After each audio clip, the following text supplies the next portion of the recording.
Wiegand with Mountain Pine Studios has videography and skills behind any kind of camera. So how can that be a benefit to anyone trying to make their business better, or an entrepreneur that has no clue on how that fits into their world?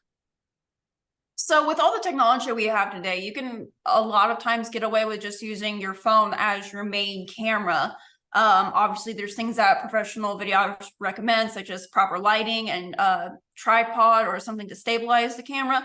But it really is a lot easier nowadays to get those high quality videos that you can use for social media or for websites or even email campaigns. It's a great benefit to use videography in your business because you are continuing to tell your story, connect with your audience. I found the surprising fact not that long ago that between 80 to 90% of people are visual and auditory learners, and videography very much meets those demographics of listeners or audience members. So that's a great opportunity to use video. However, there are definitely pain points still with videography, such as editing, and also time commitment as well, and also just perfecting that video as well.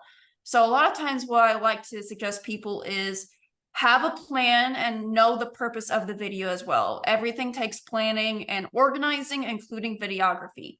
So what is the purpose of the video you create? Are you putting a reel on Facebook or Instagram, or are you wanting to put something on YouTube?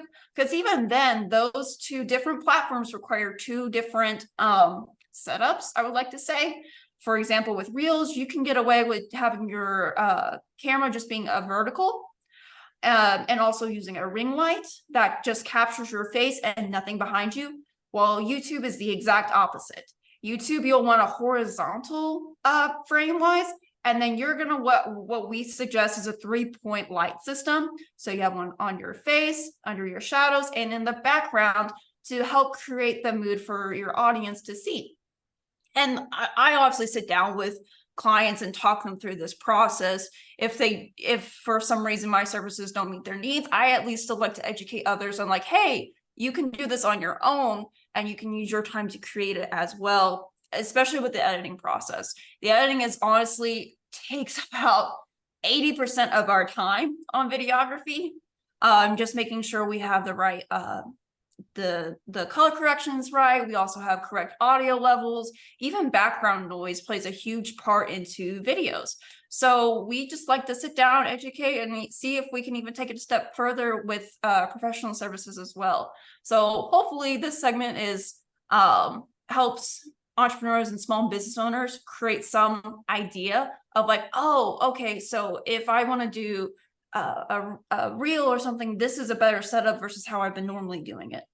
So anyone's always welcome to ask me questions about that. I'm happy to help. That is good to know, because I know I get guilty of doing one thing and trying to put it everywhere.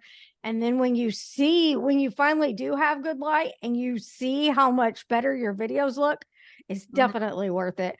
If you are looking for more insight for better videos, photos, reach out to Billie. You can find out more about our other contributors anytime at runradio.net.